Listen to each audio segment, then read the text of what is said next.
আপনার এখানে কত জমি? এটা আপনার নিজে? কতটুকু জমি? এটা আবার বিঘা করে 40 এমনি কত টাকা আপনার খরচ হয়েছে? আর খরচ আমি পরে দিই। মানে আপনার একটা খরচ আছে না যে এটা লাগাইছেন আপনি এরকম এই এত টাকা খরচ হয়েছে? আলো তো হয় সার ওষুধ দিলে হয়। এমনি হিসাব আছে আপনার কত টাকা খরচ হয়েছে? এটা এখন পরে কাটা কুটে মারি জানবে। এটা কিসে কাটছে? তারপরে? পরে মারদা পোকা কাটে। মাজরা পোকা রাখছে ভাই। কি ওষুধ দিচ্ছেন বলতে? নাম নাম কি ওষুধের? ওষুধ আমি নাম জানি না, যখন ভাসটা লিখে দিলে আমি এইবার কিমান না কিমান তা জানি লাল বোতল। বোতল দিচ্ছেন? আপনাকেও তো জানতে হবে না ওষুধের নামটা, আপনার তো জানা আমি হবে। ওষুধ কিনি না তো ভাসটা সেটা আনে রাস্তায় ভাসটা কেন? দেয়। আমি তো এই লাইনে কাজ করি। ভাসটা লাগে। মানে কি জাতের ধান এটা? এটা হাইব্রিড। হাইব্রিড কি? কোনটা? কোন কোম্পানি? খুব পানি না। আর আপনার ওটা কি? এটা হলো মিনিকেট। মিনিকেট? কি কোন ধান? এটা কি ওষুধ মেলন?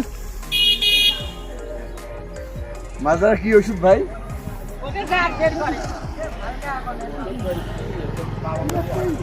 ওষুধ ওটি ইয়া লেখা তো। তাই মানে যে এই যে আপনি যে ধান লাগাইছেন আপনার বিক্রি করলে মানে খরচ উঠে যায় তো না? খরচ উঠে যায়, লস হয়। বাজার ভালো মানে খরচ উঠে যায়। উঠে যায় না বাজার থেকে? আলু দেখো, খরচটা বেশি হয়। আর আলুর দাম মানে কম। ধানের মন হিসেবে যে যেমন মন হয় সেই হিসাবে ইয়ে হয়। আজ আলু বাজার কম। এই যে আলু লাগাইছিলেন আপনি? ও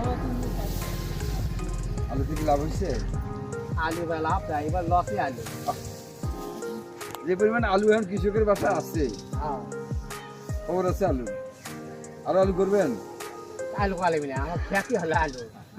আলু বাদ দেবে বিদায়। স্প্রে করার সময় অবশ্যই কি মুখে মাস্ক পরতে হবে? মোটে মাছ চাষ করে দেই তো, এখন বিকালবেলা দিকে দেয়।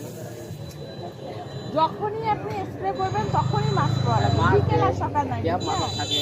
হ্যাঁ হ্যাঁ এই মানে ধরনের এটা যে আপনার ওষুধ করতেছে না, এটা দিচ্ছেন না? না, আমি খাই। এমন কাজ